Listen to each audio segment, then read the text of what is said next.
헤럴드 할머 중령이 실제 베트남전에 참전했던 인물인데, 그 출정식에서 많은 가족들을 모시고 연설하는 것을 보여줬어요. 지금 사실 깁슨이 와서 그 연출을 했지만 그건 실제 있었던 사건입니다. 전쟁터에서 제일 먼저 적진에 들어가고 제일 나중에 적진에서 나올 것이다. 그리고 한 명도 내 뒤에 남겨두지 않겠다. 이것이 바로 리더십입니다. 할렐루야. 우리는 그렇게 할 수 있습니까? 우리는 나만 살려고 그냥 누가 죽든 강에 빠져 죽든 바다에 빠져 죽든 누가 죽든 간에 내 몸부터 챙기잖아요. 그건 리더십의 빵점이에요. 리더십은 바로 모든 식구를 챙기는 거예요.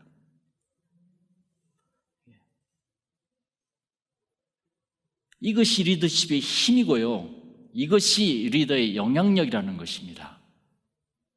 이 리더십으로 중령은 1,000명의 군사로 1만 명의 베투공을 무찌릅니다. 그 한 사람의 힘이 엄청난 파워를 내는 것이에요. 우리들의 삶 속에서 우리는 어떤 리더십을 가지고 사는 것인가, 이게 참 중요한 것입니다. 리더십은 세상을 다스리고 주관하는 나의 힘이에요. 나에게 그런 리더십이 있는가? 있어야 돼요. 사실 그게 꼭 저런 훌륭한 사람만 있는 것이 아니라, 하나님은 요수아를 통해 오늘 우리들에게 리더십을 가르쳐주고 계십니다. 할렐루야. 우리들의 싸움은 영적인 싸움이에요. 사탄과의 전쟁이에요. 그래서 사무엘상 17장 47절에 전쟁의 용사 다윗은 이렇게 이야기해요. 전쟁은 여호와께 속한 것인즉, 이렇게 해요. 그러면서 골리앗을 무찌릅니다. 다윗이 정확하게 이해한 것이에요. 여호수아서는 그런 사탄과 싸움인 거룩한 전쟁을 기록하고 있는 것입니다. 이 거룩한 하나님의 전쟁은 기도와 믿음으로 시작합니다. 할렐루야. 내 안에 숨어 들어온 사탄을 어떻게 이겨낼 것입니까? 오늘 본문을 통해서 주님은 말씀하세요. 여러분, 본문부터 볼까요? 우리 참 중요한 여호수아 1장이에요. 우리 1절 2절 한번 읽어봅시다. 여호와의 종 모세가 죽은 후에 여호와께서 모세 수종자 눈의 아들 여호수아에게 말씀하여 이르시되, 내 종 모세가 죽었으니 이제 너는 이 모든 백성과 더불어 일어나 이 요단을 건너 내가 그들 곧 이스라엘 자손에게 주는 그 땅으로 가라 그랬어요. 그 땅으로 가라. 여러분, 모세 하면 어떤 사람입니까? 히브리 민족에게는 전설과 같은 사람이에요. 그 전설과 같은 강한 카리스마를 가진 지도자가, 모세가 죽었단 말이에요. 지금 난리가 난 거예요.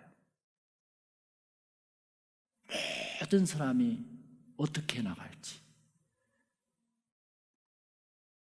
모세의 후계자로 여호수아는 하나님으로부터 새로운 지도자로 지명되었습니다. 지명되었다고요. 그게 오늘 1절 2절의 말씀이에요. 여호수아는 백성의 선거로 뽑은 사람도 아니에요. 모세가 후계자로 계승한 사람도 아니에요. 직접 하나님이 지명했다는 것이에요. 할렐루야. 오늘 그게 1절 2절에 가장 중요한 것입니다. 이처럼 지도자에게는 하나님께서 나를 선택했다는 확신이 살아 움직일 때 큰 일을 해낼 수가 있습니다.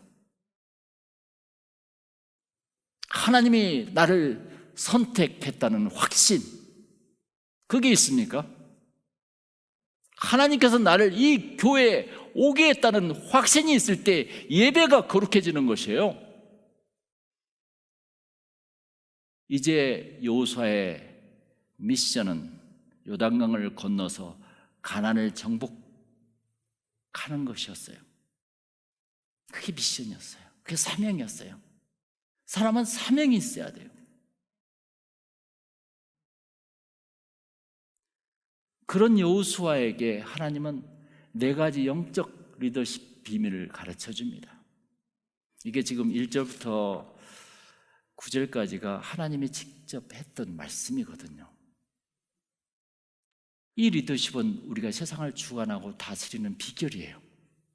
이걸 모르면 안 돼요. 그래서 리더십의 첫 번째가 뭔지 아세요? 2절에 그 땅으로 가라 이거예요. 다 같이 그 땅으로 가라. 그게 뭐예요? 목표의 골이에요. 여호수아에게 하나님께서 맨 먼저 뚜렷한 목표를 주셨어요. 성공한 리더들은 목표가 분명했어요. 이거 할까 저거 할까 이렇게 하지 않았어요. 목표가 분명했어요. 그러니까 왜 베드로가 성공했는지 아세요? 예수님의 제자로서 내가 너희를 사람을 낚는 어부가 되게 하리라. 그러기 전에 베드로는 이미 자기 그물과 자기 모든 것을 내려놓고 주님을 따랐다니까요. 그런데 그걸 들고 따르려고 하니까 힘든 것이죠. 자꾸 그걸 들고 있어. 사람들은 그걸 들고 있으니까 따를 수가 없는 거라. 이 모든 게 그걸 놓을 줄 알아야 돼요. 그 사람은 목표가 분명한 사람이에요. 목표는 인생의 방향을 말한 것이에요. 목표가 없는 인생은 도시나 키가 없이 표류하는 배와 같아요. 여러분 표류해봤어요? 저는 해봤어요. 솔직히 어떤 체험을 한지 아세요? 제가 섬진강에서 헤엄을 치다가 수영도 못 배운 상태였어요. 이상하니 이렇게 하니까 강물에 계속 떠내려가는 거라 너무 기분이 좋았지, 내가 수영한 것처럼. 그런데 그게 표류였어요, 알고 보니까. 그래서 어느 날 깊은 강에 들어가니까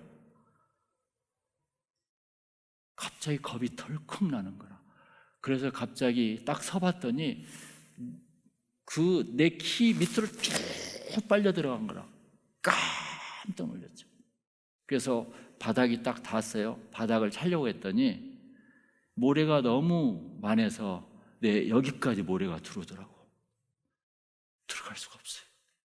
그때 쥐야 하고 또 차가지고 푹 나왔더니 형들이 저 멀리에서 제가 무슨 장난치냐 하고 있는 거라. 이게. 그래서 살려가지고 그래도 형들은 와서 무슨 장난을 치고 있어. 그런데 형들이 살려준 것이 아니라 계속 저는 떠내려갔잖아요. 그런데 보니까 내 키가 닿은 데서 탁 다리가 찢어져서 제가 스스로 살아나왔다니까요. 그 형들이 저를 살려준 것이 아니었어요. 그때 저는 표류가 무엇이라는 것을 알게 됐었어요. 여러분, 바닷가에서 표류한다고 생각해 보세요. 그런데 그보다 무서운 게 목적이 없이 나는 표류하고 살고 있어. 힘들어. 이번 주도 똑같고 다음 주도 똑같아. 올해도 똑같고 내년도 똑같이 그렇게 살 파냐. 60, 70 먹어봐요. 그러다 결국은 나중에 양로원 가서 죽는다니까요. 뭐가 남겠냐 이거예요, 한마디로. 사람은 골이 있어야 돼요. 유대인의 리더십에서 세계에 영향력을 주는 참으로 유대인들의 리더십은 커요. 그들은 정확해요. 그들은 어렸을 때부터 목표를 가지고 정진하게 해요. 처음부터 아예 그들은 MBTI나 이런 모든 적성을 다 끝내가지고 벌써 그 초등학교 때부터 그 목표를 딱 줘가지고 그 골을 갖게 만들어요. 놀라워요. 그러니까 의사, 변호사, 교수, 예술가, 전문 경영인, 정치인, 사회인, 이 모든 것들은 그들은 정확하게 자녀에게 확실한 고를 가르칩니다. 그들은 각 분야의 전문적인 1인자로 만들어 세계를 이끄는 힘을 갖게 돼요. 지금 그렇게 살고 있잖아요. 근데 우리는 그냥 방목이야, 방목. 그냥 놔둬버려, 그냥 다. 그들은 어렸을 때부터, 갓난 아기 때부터 성경을 읽어줘요. 계속. 그리고 어린아이가 성경 암송 오면은 꿀을 가져다가 딱 줘요. 꿀보다 달다는 말이 그거예요. 그러면서 그들에게 성경 공부를 시키게 하고 하나님의 은혜 속에 살아가는 것을 처음부터 습득해요. 근데 우리는 그런 건 전혀 없이 교회만 왔다 갔다 하니까 그들과 게임이 안 되는 거라 알고 보니까 하나님께서는 여호수아에게 그 땅으로 가라는 목표를 분명히 주셨는데 우리는 그 목표를 가지고 있냐는 거야. 오늘 제가 계속 묻는 것은. 그렇다면 하나님께서 나에게 주신 목표 비전은 무엇일까? 그걸 한번 생각해 보세요. 예? 그 비전이나 그 목표가 하나님의 축복이라는 것입니다. 사람들은 그냥 축복해 줄게, 축복. 그게 축복이 아니야. 그 자체가 축복이야.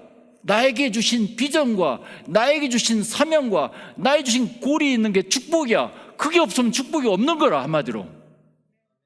여러분들은 하나님이 주신 비전과 목표가 있냐는 거예요. 분명하냐는 거예요, 이게. 여러분, 골이 있어야 돼요. 여러분, 목표 뒤에는 반드시 혼신의 노력이 필요하거든요. 그럼에도 불구하고 그렇게 열심히 했는데도 목표를 이루기 어려운 것은 모든 사람들이 자기 힘으로만 해내려고 하니까. 그러면 그 목표를 이루려면 더불어 무엇이 있어야 되는지 아세요? 그러면서 하나님은 여호수아에게 두 번째 리더십을 가르쳐줘요. 5절에 보면은 내가 너와 함께 있을 것임이라 이렇게 나와요. 우리 다 같이 5절 한번 읽어볼까요? 시작. 내 평생에 너를 능히 대적할 자가 없으리니 내가 모세와 함께 있었던 것 같이 너와 함께 있을 것임이니라. 내가 너를 떠나지 아니하며 버리지 아니하리니 그랬어요. 강하고 담대하라 이렇게 나와요. 그러면서 내가 너를 떠나지도 않고 버리지도 않는다고 그랬고 너와 함께 한다고 그랬어요. 하나님이 나와 함께 하신다는 신념이 있어야 돼요. 하나님이 나와 함께 하셔. 이래봬도 내가 너희들이 나를 무시하고 너희들이 나를 깔볼지 몰라도 하나님이 나와 함께 한다니까. 할렐루야.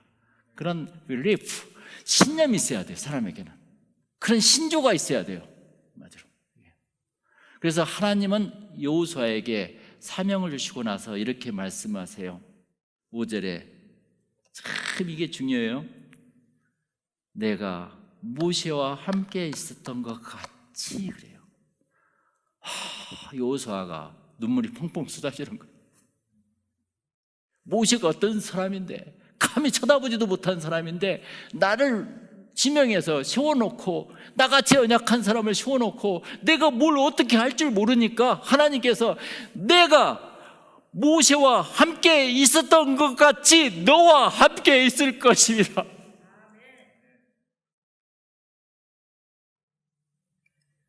모세가 누구입니까? 히브리 민족에게는 전설과 같은 인물이에요. 자신이 그 뒤를 이을 때 얼마나 두려웠겠냐고요. 아무리 노력해도 우리는 두려울 때가 있습니다. 힘들 때가 있어요. 주저앉고 싶을 때가 있어요. 자신의 주위에 아무도 도와줄 사람이 없다고 생각할 때가 있어요. 혼신을 다해도 먹고 살기 힘들 때가 있습니다. 여러분, 기독교의 가장 귀중한 진리 중 하나가 뭔지 아세요? 내가 너와 함께 있을 것임이라 해요. 할렐루야. 우리와 함께 한다니까요. 여호수아는 하나님이 함께 하시기 때문에 자신의 목적이 달성되리라는 확신을 그때 갖게 됩니다. 우리들에게는 그런 확신이, 신념이 있습니까? 하나님이 함께 하셔야죠. 저는 이 말씀을 외치기 위해서 저는 30년을 공부했어요. 신학을 기도했어요. 엄마들. 이 자리에 오기까지는 어떤 누구보다도 더 열심히 나는 공부하고 기도하고 노력하고 하나님과 함께하고 성경을 수백 번 읽으면서 어떤 누구한테도 지지 않고 신학을 하더라도 1등을 했었고 뭘 하더라도 했어요. 그냥. 왜? 하나님이 함께 하시니까.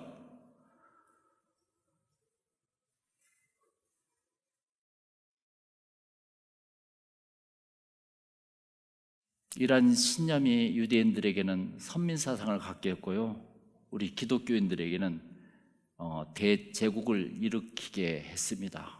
팍스 로마나라고 알죠. 로마 대제국. 어떻게 로마 대제국이 됐습니까? 로마가 국교화되면서 대제국이 됐잖아요. 팍스 브리테니카. 이 팍스란 말은 라틴어인데 피스란 말이에요. 평화란 뜻이에요. 이 브리티시 대제국을 어떻게 이뤘습니까? 하나님이 역사한 그 나라였잖아요. 영국이.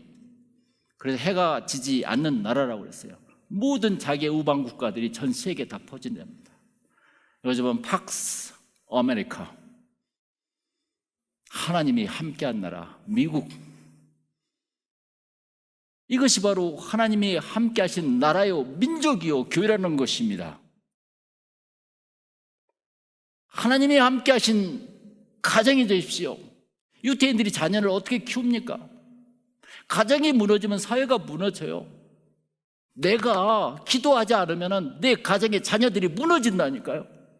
내가 무릎을 꿇었을 때 내 자녀들이 나도 모르게 그 힘을 받고 있다는 것입니다. 그게 영적인 전쟁이기 때문에 그래요. 그게 거룩한 전쟁이에요. 이데올로기의 전쟁이 아니고 사상적인 전쟁이 아니에요. 우리는 지금 엄청난 사탄과 지금 싸우고 있다니까요. 이 심각성을 우리가 어떻게 알 수 있을까요? 오늘 여호수아를 통해서 아는 것이죠. 세 번째 리더십이 뭔지 아세요? 6절에 강하고 담대하라 그래요. 강하고 담대하라. 자신감이에요. self confidence. 강하고 담대하라. 이 강하고 담대한 것은 내 훈련받지 않고서는 안 나오는 거예요. 이게 사람이 확신이 있어도 강하게 자기를 움직일 수 있는 힘이 있어야 돼요. 그 움츠림의 첫 발은 자신감이 주어질 때 멀리 뛸 수 있다는 거예요. 그래서 하나님께서는 함께 하겠다. 그 다음에 강하고 담대하라 그래요. 괜찮아. 해. try. 그렇게 해봐. 잘 돼, 너는. 그러니까 그 자신감이라는 것은 내가 태어난 것이 아니라 하나님이 나를 만들었다는 창조적인 본능에서 시작되는 것이라. 할렐루야. 하나님은 여호수아를 통해서 우리에게 자존감을 주고 계시는 것이에요. 지금 여러분 5절 6절을 보세요. 5절에 보면은 내가 너를 떠나지 아니하며 버리지 아니하리니 강하고 담대하라 그렇잖아요. 그러면서 너는 내가 그들의 조상에게 맹세하여 그들에게 주리라 한 땅을 이 백성에게 차지하게 하리라. 차지하게 하리라.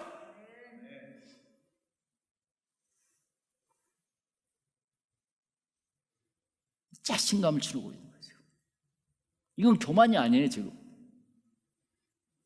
내가 내 힘으로 사업하고 내가 내 힘으로 내 가정을 일구고 내가 내 힘으로 직장을 다니는 것보다 수십 배 수백 배 더 해주신다는 거예요. 하나님께서. 왜 그걸 안 믿냐는 거죠. 우리를 강하게 만드셨다는 거예요. 하나님은. 자기를 귀하게 여기는 사람은 상대도 귀하게 여겨요. 나 같은 것을 왜 만드셨나? 라고 사람들은 이야기할 수가 있어요. 그러나 분명히 나를 하나님이 만드셨지 라고 했을 때 자긍심이 오는 거예요. 그래서 내가 사업을 하고, 그래서 내가 가정을 지키고, 그래서 내가 큰 역사를 이루고 있는 것이지. 이게. 그 다음에 네 번째 하나님께서 강조한 것이 뭔지 아세요? 7절 8절에 나와요. 8절에 보면은 이 율법책을 내 입에서 떠나지 말게 하며 주야로 그것을 묵상하며 그 안에 기록한 대로 다 지켜 행하라 그래요. 몸에 배도록 하라. 각인을 시켜라. 말씀으로 무장하라 이거예요. 한마디로 습관처럼 몸에 배야 치우치지 않아요. 사람들은 좌로나 우로나. 머리로 아는 지식의 말씀은 몸을 움직이게 못해요. 하나님의 말씀이 우리 몸에 배어서 저절로 우러나올 때 그게 바로 그리스도의 향기라는 것입니다. 늘 말씀을 묵상하면서 체험하고 기도할 때 말씀이 무장이 되는 거예요.